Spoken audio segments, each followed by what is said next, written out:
Hi. Hi, Sabine. Hi, Alejandra. How are you? Stress. We made it. So great to see you again. Lovely to After see so you. many years, yeah? 20 years, can you believe it? And seriously, you have not changed a bit. Oh, physically. You It's so hard. No, but I've been following your conversations. It's so lovely to see all these people again. Oh, Thank you. I have been really having a wonderful time reconnecting with everyone. It's such a joy, no? yes. Yeah. So I'm Brilliant. so happy that you are here today with me, having a conversation, a very free conversation, just to talk about life, about music, The last 20 years. after 20 years. I was reading your bio today, Yeah. and it's just such a incredible musical path that you have had, and I'm just so happy that you can get to share that with us today. So thank you very much for being here. I'm so glad to be a part of it. Thank you. Thank you. Sabine, something that I love to ask as the first question for everyone is first to tell us where are you from, and how music came into your life. Yes. Well, I think you might know that I'm actually originally from Eastern Germany. That means before the wall came down. And yeah, I was born there in 1974 and lived there for the first 15 years of my life.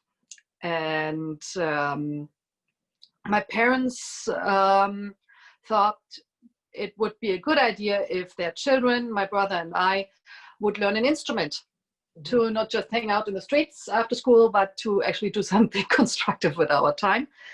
And they thought of orchestra instruments because they thought it would be a lovely thing to be able to connect with other young people who play an orchestra. So my brother started learning the cello. He is 6 years older than me.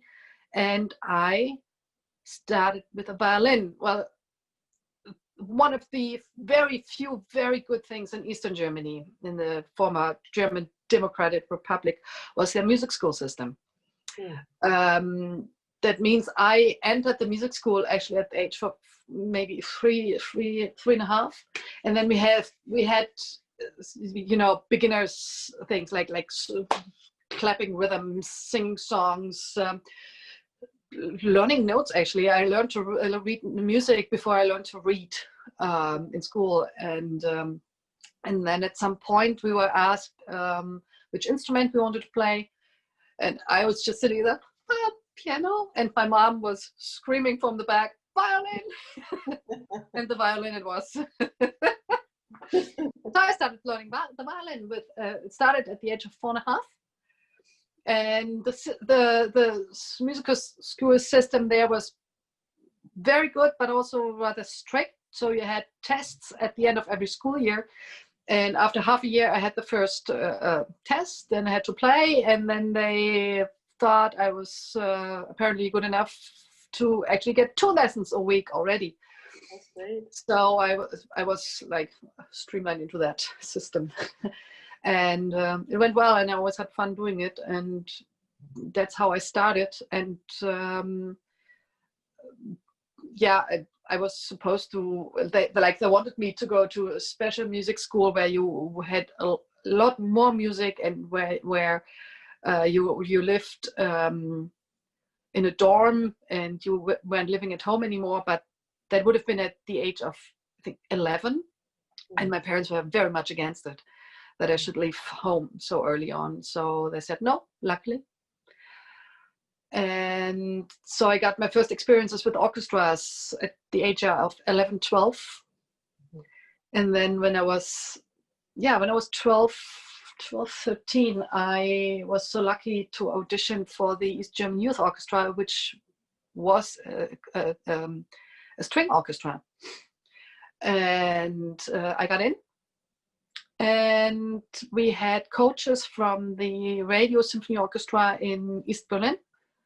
And there I really learned to play orchestra, like from the ground up. I like all the basics, how you listen, what it was brilliant. Sectionals with these professional musicians, playing with some really good conductors in East Germany, and I was hooked. I mean, the first time when I was sitting in the very back of the second violins when I was 12 years old, it was aged from 12 to 18, that orchestra, and from there I was just hooked. I could not imagine anything better than immersing myself into that kind of sound that you get when you sit inside the orchestra. It was the greatest thing I'd ever experienced, and yeah, it's amazing. It went from there. Thank you. In my own experience, I remember also, like, I started playing the violin around 8, when I was 8 years old. Yeah. But it was not until I was 12 that I had the opportunity to play in an orchestra too, that it completely changed my life. It was like, it was so beautiful to be inside this world of sound that Yeah, exactly. you do with others. It was just incredible, wasn't it? Exactly. There's still nothing better. I mean, nowadays I don't play string orchestra anymore, but if I sit there, for example, the Bruckner Symphony, and you lose yourself completely in the sound, and you look up and you see the faces of your colleagues, and they're just as much in the flow, in the sound, and everybody has this smile on their face. Just it's the greatest thing. It's really just to lose yourself, complete your ego and everything. You lose that and just be a part of that sound wave. It's amazing. Still the best thing I know. And I'm curious to know what repertoire do you used to play at that age with the string orchestra? Oh, of course. I mean, Britain's Simple Symphony was one of the favorites. Then Respighi, the antique dances, things like Grieg Holberg Suite, of course. Yeah. You know, it's also when we have teenagers, that kind of repertoire. Yeah, it's you know, you can just let all your romanticism, everything, all your feelings, just let them out there. It's brilliant. Yeah, works really well at that age. I also used to play in a youth orchestra when I was 12 too, and it was also a string orchestra, so that is why I was curious. Because we also played a lot of Vivaldi, and everybody wanted to play, you know, like the A minor concerto, you know. Yeah. Well, we didn't do so much.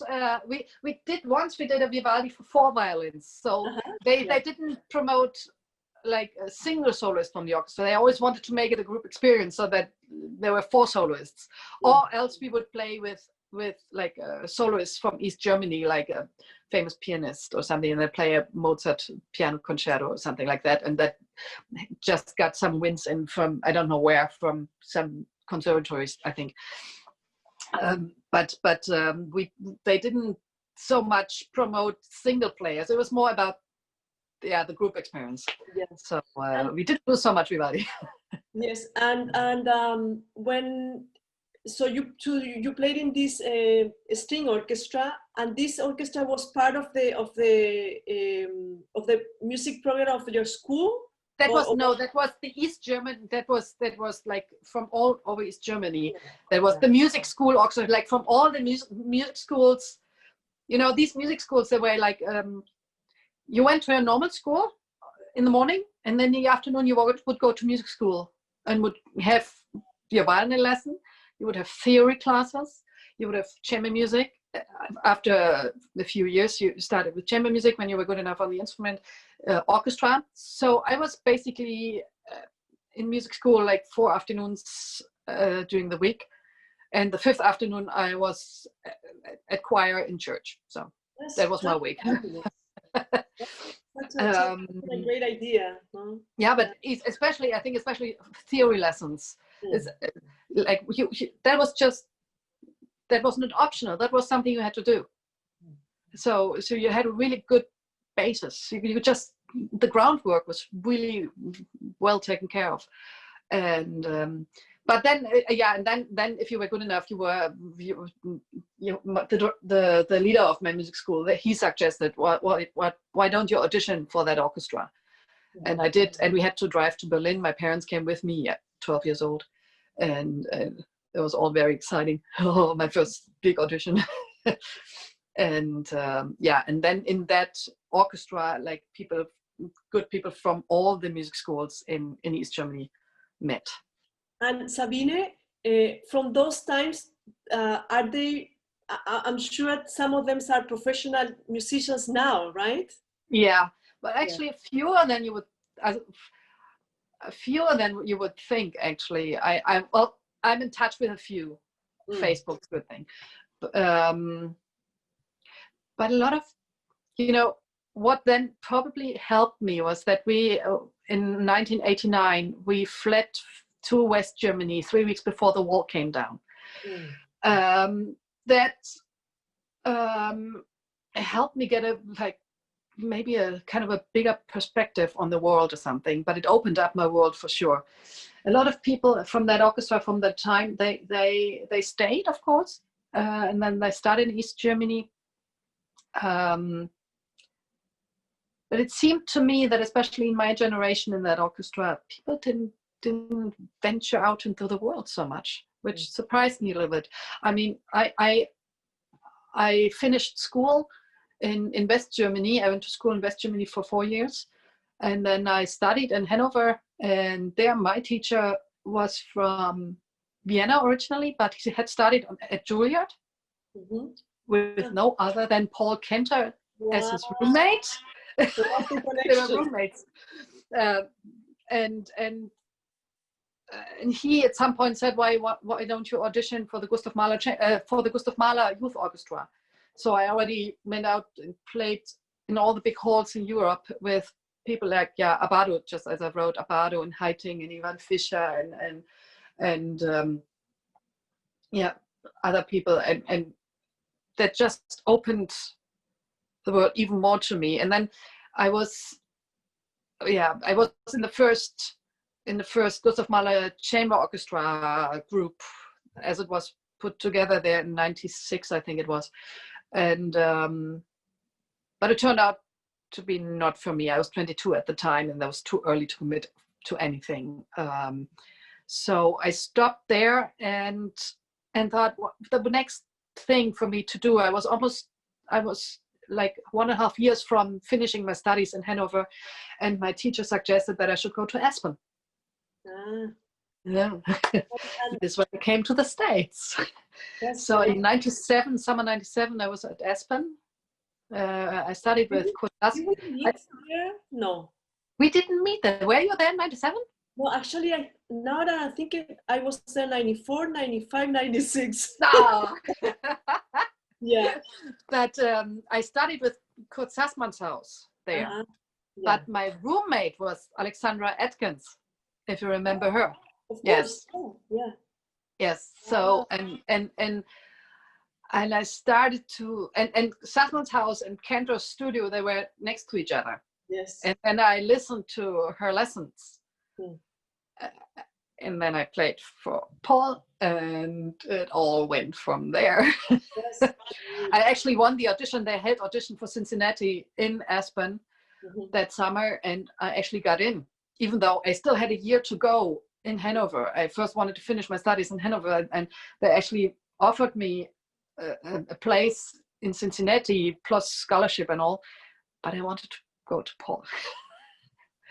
So I actually said, thanks, that was very nice, but thank you. And then I applied for like all kinds of scholarships that I could find in Germany. And I was so lucky to get like the biggest scholarship a musician can get in Germany. And then I auditioned at the school, flew over to Michigan and auditioned. And I didn't try anything else, because that was the one thing I wanted. Yeah. And it worked. Yeah. And then I just came in '98. It is kind of similar to my story. Yeah. Yeah, because I played for Robert McDuffie Yeah. While I was studying, I was doing my bachelor's in the south of the United States, and he suggested two names for me as a teacher. One was Robert Lipset, who was Yeah. teaching in California, and Paul Cantor. And then Robert McDuffie said, why don't you apply for Aspen so you can meet? Actually, Robert Lipset is teaching now at Aspen too, but at the time was Paul Cantor that I was interested in. So this is also how I ended up studying with Paul at Michigan. So I'm curious, Kurt Satzmannhaus, is he German too, right? Yeah. Oh, that's basically why I chose him, because at that time I didn't speak English. I understood English, but I didn't speak it. So we decided it would be a good thing if I had a German teacher. So the lessons were taken care of. And then I consciously chose an English-speaking roommate so I could learn English. And like, I'm sure I very much went on Alexandra's. I'm not sure. I was probably not the. I don't know, not the easiest roommate, but it went really fast. I mean, after a few weeks I spoke, I had the most wonderful summer there. It was brilliant. It was, I was the first one from my family, even from my extended family, who ever left the continent, ever left Europe.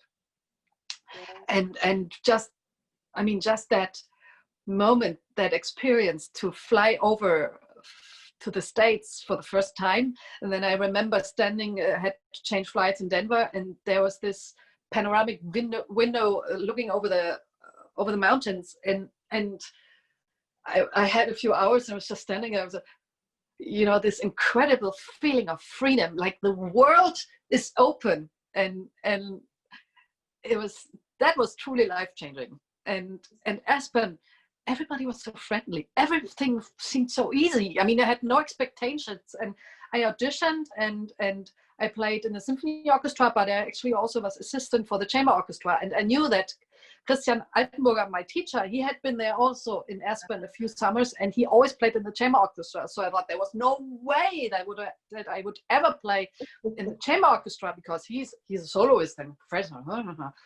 And then I ended up actually over half of the time I played chamber orchestra. That was everything seemed so effortless, and it was fun. It was just all open. It's fabulous.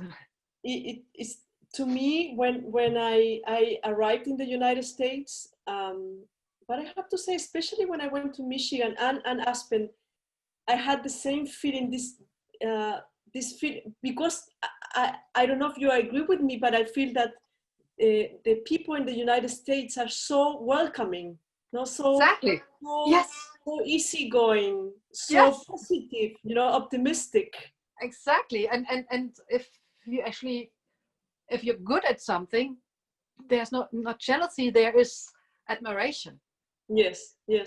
So I thought it seemed to me like for the first time in my life, I felt accepted. First, when I came to Aspen, and it was easy for me to make friends. And then the same thing happened all over again in Michigan. You've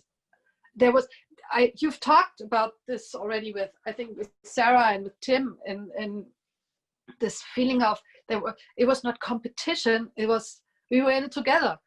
There was community, and we were, and for the first time, I actually realized how much competition there had been in my school, at my conservatory in Hanover. I never had thought about it like that while I was studying in Hanover, but when I saw how it could be in Michigan, it was mind-blowing. It was so fabulous. I mean, it's like everything just opened up, and everything was like, why don't you do that? And I remember I was concertmaster in the first year for the smaller, what was that? For the smaller university orchestra. Yeah, exactly. And that was so much fun. I remember they asked me to lead the rehearsals, and they gave me the conducting students to conduct for me, and I would Tim standing and me giving me doing the rehearsal and stuff. That was so much fun. Yeah. I spent a lot of time with conducting students too. It was impossible not to, no? Because exactly. as you said before, it really felt like a big family, and everybody was so like everybody wanted to make sure that everyone else was great, you know? Exactly. And was having a wonderful experience. In a way, I'm actually a bit mad with myself for, you remember, I've basically fell into a relationship right at the start, even before school had started. And in a way, that was actually not that good. It was my first long-time relationship, and it's like I was completely startled by it. But in a way, in hindsight, I wish I hadn't had that, because I should have spent even more time in school. But at the same time, Sabine, I was remembering those times also that we share. Remember with the engineers of the school. Remember that on Thursdays we will meet and to just hang out. Do you remember? It's kind of coming back to me now. No, it's a bit blurry, but yeah. What I was going to say is that I had that moment. I remember having those Thursdays to hang out with the engineering students because of you. No, because you knew. But it was the economic. I'm not sure if you mean the same. It was the economy students. Also, it's economy students. Okay. Yeah, okay. because Christian, my boyfriend, was economy. My ex-boyfriend was an economy PhD. Exactly. How did I fall into that? How did that happen? But it was the international students, and he was Colombian, and Chile and all that. Yeah. But also, but on the other hand, that was part of it. Yeah, it's part of the university life all over the world, and our is so special with that, because the international community is so big, and so you get connections all over the world. It's fantastic. And me, this part of me is still that small East German girl that thinks that it never get out of the country ever, because the borders are closed for us. So that it's even more mind-blowing. I still think back to that sometimes, like when my husband and I, when we're traveling, and I was like, my goodness, that I actually have the chance to see all that, and keeps you humble. No, absolutely. So, and thank you for sharing this life experience, because sometimes we don't realize the opportunities that we have in our lives, unless you experience something that you experienced in your life, no? So and you get so much appreciative of others' life. I was thinking while you were talking about going into the United States. Right now, I'm restarting the New World Symphony by Dvorak, no? Yeah. And I while I'm studying this piece, I was thinking, how it is from that part of the world, not taking a ferry to go to the United States, even more mind blowing when you think of that, how it was for them. No? Because the world was even bigger for them. For us, the world is smaller. But think that many days long travel, that makes it even more, you experience it even more how long the distances actually are. For us, it's a day's travel. It's amazing. Mind-blowing enough. But for them, it was so, I don't know how long a boat took back then, but it might have been a week or something. But it's far. You can't just call, you can't just, I take the next flight back. You are there. It's a new world. It is literally a new world for them. Literally a new world. Yeah, exactly. So, well, this is quite amazing. Yes, and so would you love to share with us your experience studying with Paul Cantor? What did it mean to you, or what does it still mean to you? You know what? The first thing that always comes to mind for me when I think of him is his immense friendliness and his humanity. Because as we all always say, we were all such a community. We were like family together, and that all basically, I mean, that needs a personality like him to create that. That our profession is ultimately about that, about the humanity, about being human together, not competition. Because in our profession there's so much competition and so much, elbows and auditions and competitions, and you have to win and you have to be better than anybody else. But what with him, it was not about being better than anybody else. It was being you, the best version of yourself, and having your own opinions about what you're playing and about your own view, your own very unique view of the piece that you're playing. And that he would force you to just really think about what you're doing. Do you really want this vibrato there? Do you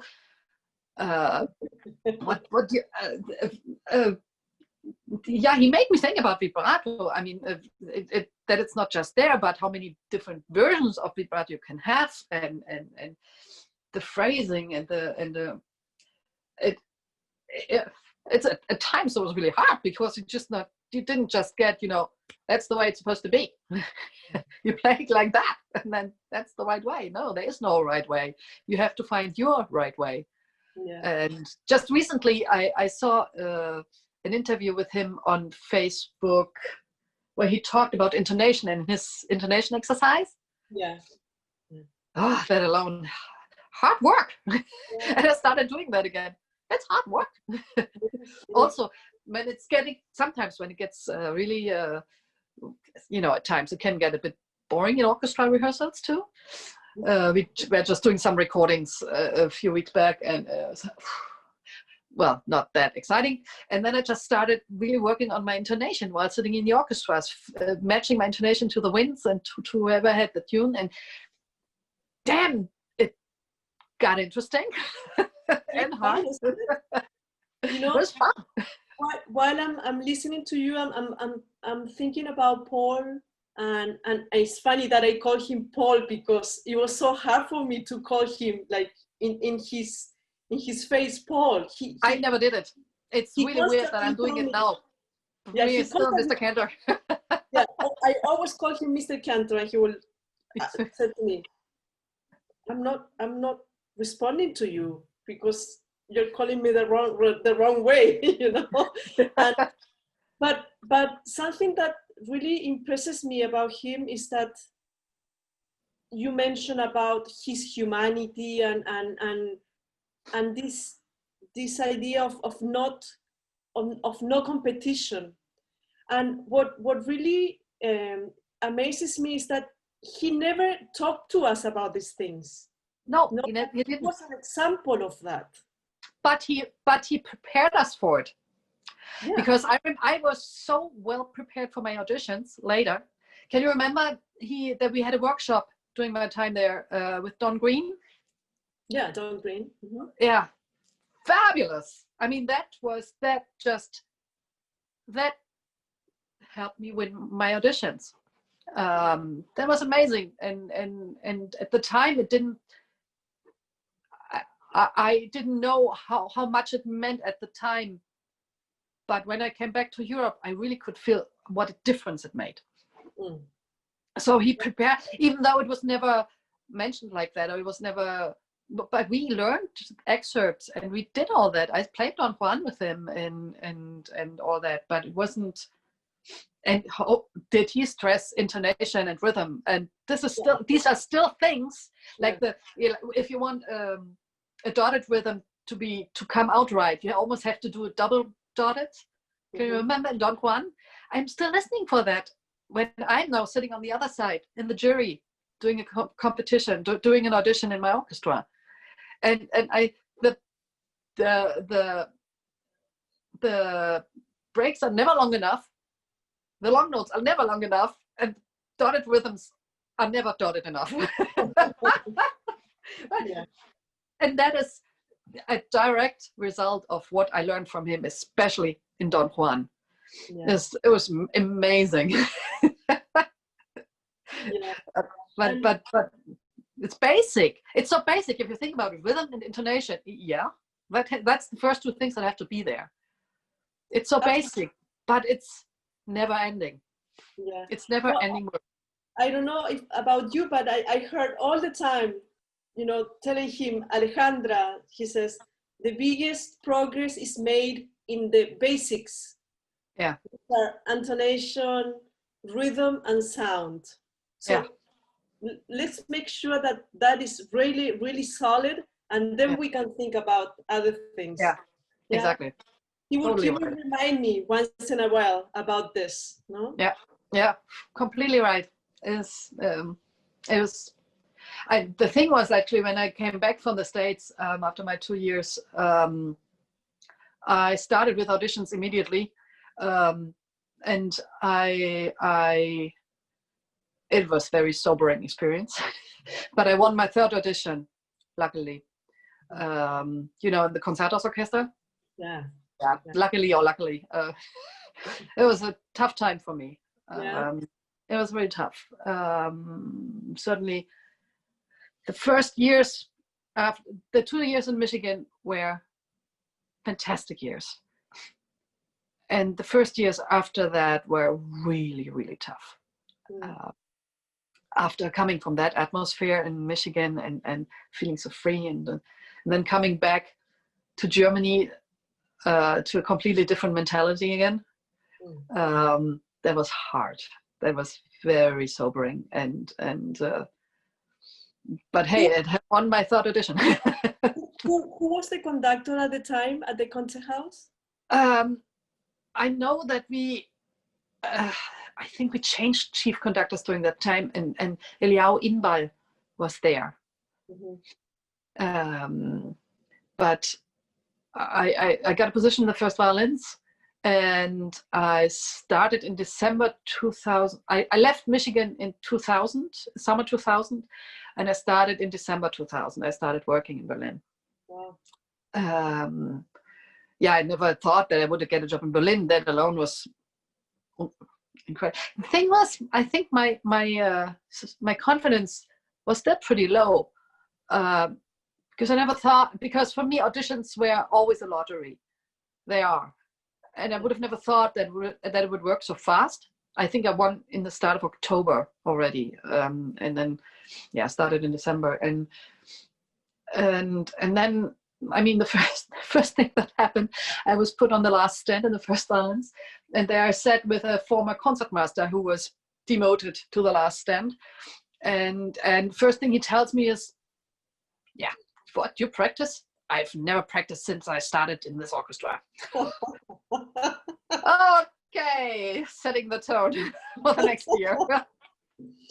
Things like, it was really tough because, for example, if I didn't like if you moved too much, like I got hit over the head with a bow from behind when I moved too much, things like that. That was really not funny. And I felt like everything I loved about orchestra, I felt like I had been lied to. It was really tough. Thing was that the concertmaster wanted me very much in the group. But I was the first one to come who had a completely different CV than everybody else in the group. And I was just fresh from the States. I was blue-eyed and naive, and oh my God, I was always carrying around a book with me. I mean, I'm reading a lot. And then, oh my God, it was in English. Not good. It's an East German orchestra, and or an East Berlin orchestra, and that could still be felt back then. It was almost 20 years ago, but no, it is 20 years. Oh my God, it's 20 years ago also. Oh my God, yeah. So I am sure things have changed there too, but that time was tough. So I didn't survive my trial time. Although the concertmasters went to, I think, Inbal, and said they went against the group and wanted to have a prolonged trial time for me, which I got half a year longer. And in the end, I still didn't get it because the group was voting. In the audition, it's the orchestra voting. And the concertmasters convinced the orchestra that they wanted me. And then in the end, after the trial time, it was the group voting. I think it's a crappy system because you should never let an orchestra get somebody into a group that the group doesn't want. That's just wrong from the start. Yeah. But it meant that I had played for 1 year. That meant that I got unemployment money. And that meant that I had half a year to find another job. But I was at such a low point. I was actually told that it was not about my violin playing, but it was chemistry. And in hindsight, oh my God, they were so right. They were so right. But at that time, I couldn't see it. Plus, I mean, I tell you, Christmas 2001 was the absolute lowest point in my whole life. Christian had left me. You know, we were together still for like 1 year after Michigan. He had left me that summer 2001 and had got married very quickly to another German ex-girlfriend. So I was sitting there Christmas 2001 with no job and no boyfriend. And I thought that the orchestra, I just thought if it was a chemistry, I thought I didn't fit into an orchestra. I thought that I was not cut out to play orchestra, personality-wise. And I was seriously thinking about what else I could do in my life. I was 26, 27. And I had this, I mean, my parents had paid my way and had gotten this big scholarship from Germany. And then because I didn't know what else to do, I just kept practicing. And as it turned out, these 3 months until I got another job, 4 months, were the best practice time I had in my whole life. That's where I grew up as a musician. And I practiced alone there for hours and hours and weeks for these for the auditions that I applied for. I played for a few people in Berlin, for Guy Brownstein, the concertmaster of the Berlin Philharmonic, and another professor at the conservatory in Berlin. But basically I did it on my own, with recording myself and just practicing my ass off, basically. Yeah. It's amazing how life works, because many times, and I could also speak of my own experience also as a conductor, you know, sometimes like the relationships don't work with an orchestra, and it's okay, you know, but but of course one needs to have the maturity to realize and also to have the courage to say, okay, no, this is not for me, you know, this is really what we forget, I think, in what we forget is that it's a trial time not only for the orchestra looking at you, but it should be a trial time for yourself looking at the orchestra. Is this for me? But the thing is, we never know, will we ever win another audition? Do we ever have this chance again? And that was just, how could I ever be so lucky to win another audition? Yeah. That was just so mind-blowing. I mean, I started applying just because I was so desperate for what I needed. I mean, 27 years old, I could not rely on my parents anymore to pay my way. And so I started applying all over Europe. So I played in Antwerp, I played in Zurich, I played, there was the two things that I actually do remember, both orchestras in Zurich. And then came the audition here in Copenhagen on the 12th of May in 2002.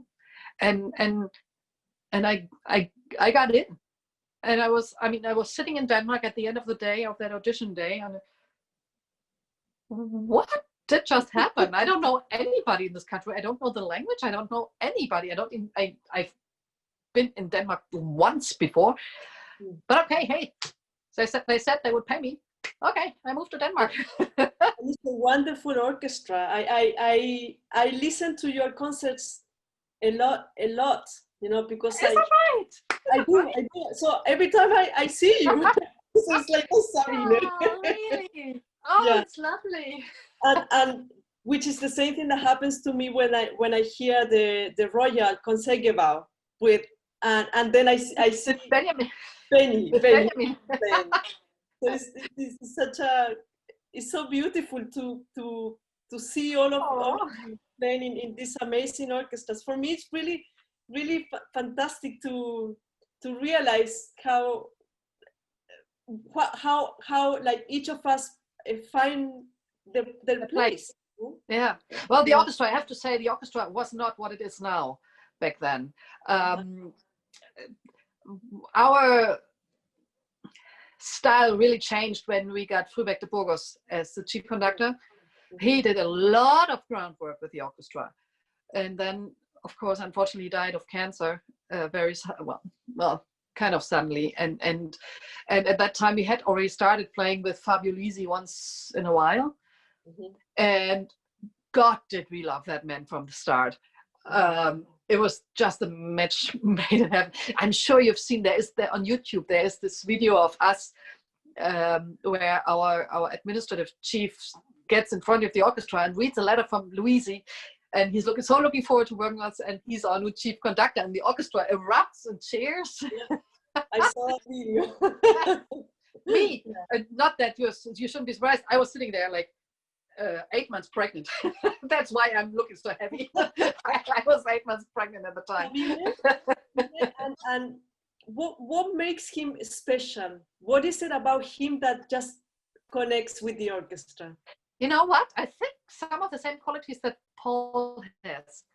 The humanity, the humility and respect of the musicians. He gives, because he works really hard with the orchestra, and he really works on the sound, and he really gets into it, and he really, like, he always apologizes for I'm sorry that I keep going, but I know you can do it. And but in the end, he gives us space to make music.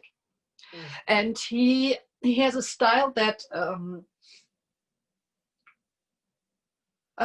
that where we are allowed to let our instruments sound its very best. Like, we don't have to, we at no point are we supposed to force our sound. And we have some really fabulous string, we have a very good string instrument collection in the orchestra. So with him, like, there's something in his beat that just makes, from the start, makes the orchestra sound so different to whoever else is standing in front of the orchestra. It's amazing. And there's no need for him to talk too much. That's what every orchestra musician loves. He can just show it. And he is not blaming his mistakes on us. He's just changing something in his beat, and it just works. He has a lot of trust in the orchestra also.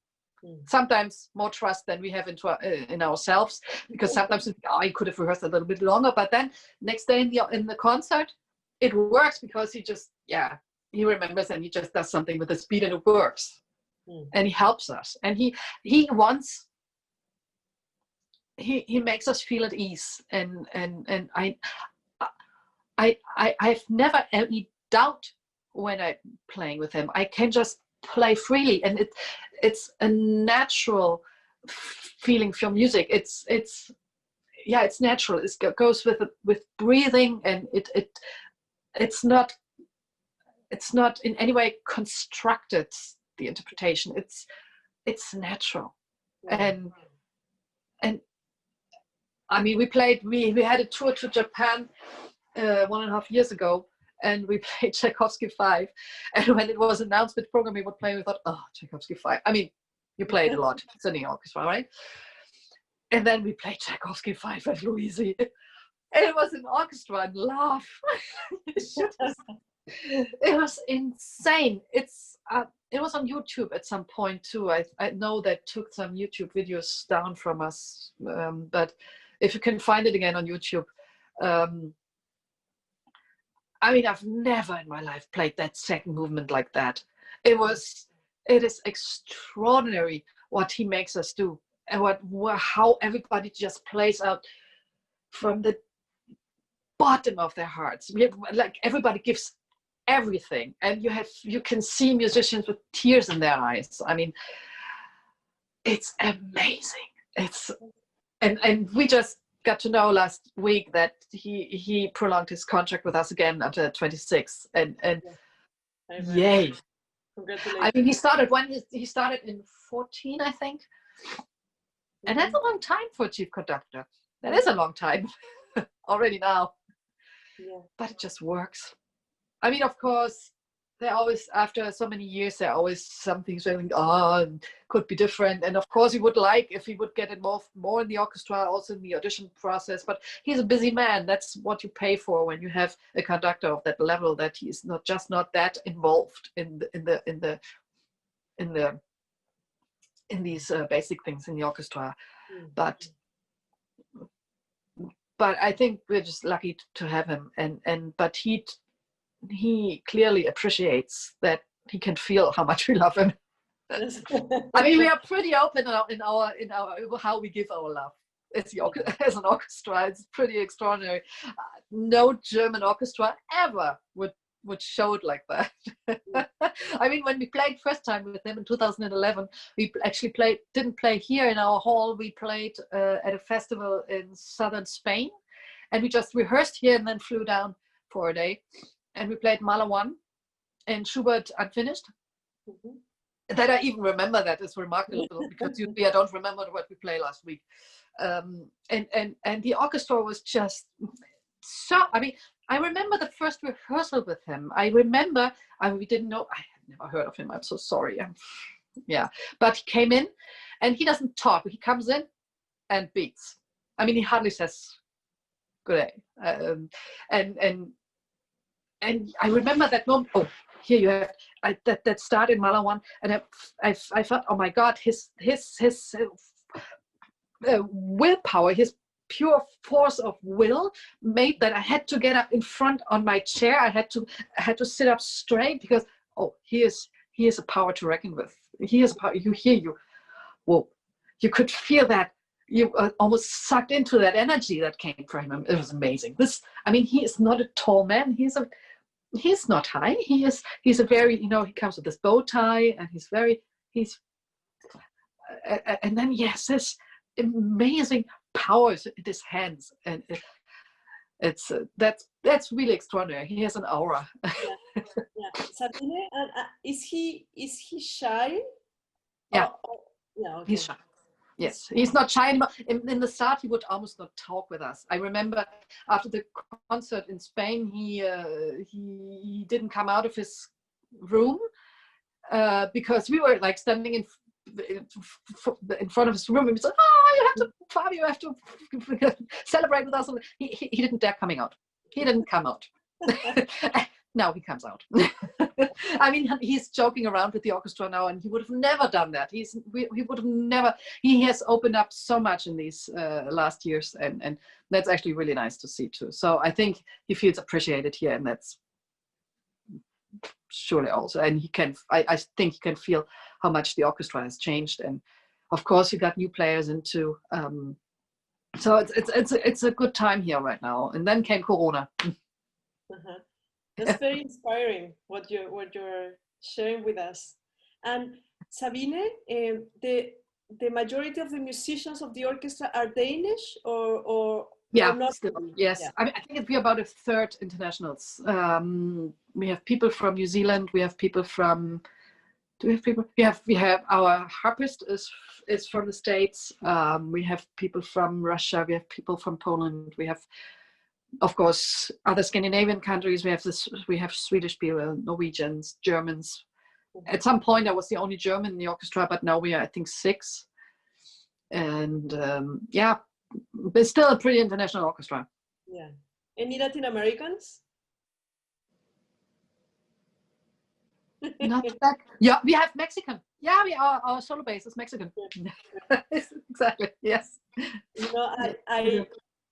During this pandemic, I have been watching a series called Borgen. Yes, that's good. It's a Danish, so it has been so much fun, to. That's my city. It's great. It's great. Yes. I love. You see it in Spanish? They translated it to Spanish, or is it in English? It's translated in Spanish, yeah. Wow. Okay. Well, yeah, it's a big audience, of course, they would translate it. Yes, of course. Yeah. Cool. Yeah. Well, Sabine, we have 5 minutes to finish our conversation. It has been so much fun, and I'm so happy again that things have worked out for you, and I'm sure Denmark might be so beautiful around water, no? Yes. Well, we are 10 minutes from the beach by car. I mean, 12, 15 minutes by bike. Yeah. Yes. And yeah, but Denmark is cold. I mean, we still, this summer we were on vacation in Germany, but I mean, usually we just take to Italy. We go to Italy every summer. Because it's so cold. I mean, this year we have been in the water here at the beach here in Denmark twice. It's just too cold. It's just not that much fun. But we came back. We were in February. My husband and my kid and I, we were in Southeast Asia for a whole month, for the whole of February. We came back 1.5 weeks before the lockdown. You know, we love to travel. My husband he loves to travel. With him for the first time, I traveled without the violin. It turned out that until I met my husband, I basically only traveled with the violin. Yeah, of course. But I tell you, it's a lot of fun to travel without. I've seen so much with him. It's yeah, we travel a lot. Well, now we see when we're going to travel again. But we sure miss. We've been actually to Mexico, but have not come further down, unfortunately, yet. That's what I was going to say. Next time you have to come to Chile. Exactly. We have to travel Southern America. I'm sorry. Yes. Yeah, we still need a lot to see a lot. It's a very different culture, but it's beautiful too, no? Exactly. But that's the fun part. That's where it gets fun, when you get out of your own culture, and that are the most fun travels. Like once we went to Jordan, and that was one of the most amazing travels we had. Japan for me I've been there twice, and it's for me amazing. As soon as when you get out of your own comfort zone and into another culture, that are the most fun travels for me. So, but you've come around a lot too. Yeah, and it's just. I think this is the best way to learn about the world and about life and about others' cultures. Yeah. Exactly. And Sabine, before we finish, there's some people saying hello here. UMICHile, I don't know if you know her. She's a wonderful violinist. She's a teacher, also a great teacher. She said hello. Hello. And, Justin Bruns was here too. Hi, Justin. Yeah, we talked also under Corona. We talked actually. That was great too. And we also have many friends from Chile that are watching. And hi. And of course, I wish I could have also subtitles for everyone. No. Yes. Hopefully next time that I know how to use all these technical things, I could maybe have Justin says hi. Hi, Justin. And I'm just curious, Sabine, how is the orchestra working now? Are you playing again? We are playing again. We opened our season last week with Mahler 2. Oh. Yeah, of course. We talked about it actually. It's we, of course, everyone has their own music stand. But we are playing with full setting again, and they just made our stage a bit bigger, and nobody's sitting on the ground floor, no audience on the ground floor. And you know, we have a hall that goes like this, so all the audience sits higher up, but we are not allowed to have more than 500 in the hall. So in Mahler 2 we had 200 on stage and 300 in the hall. And how many times did you play it? 3 times. We were supposed to play it twice, but then we did a third concert to have more people in. Yeah. But we do the season as it was planned. So we played Brahms 3 here the end of this week, and we just do the season as planned, but we have to see what happens, how if conductors can come in, how the soloists come in, and all that. But as I see it, a lot of soloists and conductors are very happy to come because they just sit and hope they can do something, right? So we had Gian Andrea Noceda coming in this week because another one had canceled, and him we never get. He usually is too busy, and now he was just happy to jump in. So that's great. Okay, well, Sabine, thank you so much for this amazing conversation. Thank you so much for having me. It was lovely. It's so great to reconnect again, and I hope we talk a bit more, in the future, and not first in 20 years again. Yeah, we have to hope to see you soon here. Yeah, that would be fun. That would be fun. That would be great fun. Yes. And also remember, Team Shamanic thought of the idea of maybe connecting all together. Yes, can you imagine that Zoom meeting? That calls for a glass of wine too. That would be so much fun. Count me in anytime. Yes. So again, thank you everyone for being with us in this conversation, and like I said before, thank you, Sabine, for reconnecting, and as like I always say, it's so special for me to get to know everyone a little more, because at school we would talk about music and we will make music together. Exactly. But honestly, probably many of us didn't even know where we were coming from, So so it's wonderful to reconnect again, and thank you for being here. Thank you. As I said, thank you for having me, and I keep watching. I'm so looking forward to the next conversations with all these wonderful people. So thank you too. Thank you for great idea. Great idea. So thank you everyone, and I will see you next Sunday. Next Sunday we will have Tim McAllister, who is an amazing saxophone player, and I'm very looking forward to that conversation too. So see you next Sunday, and let's stay connected. Yeah. Bye. Bye-bye.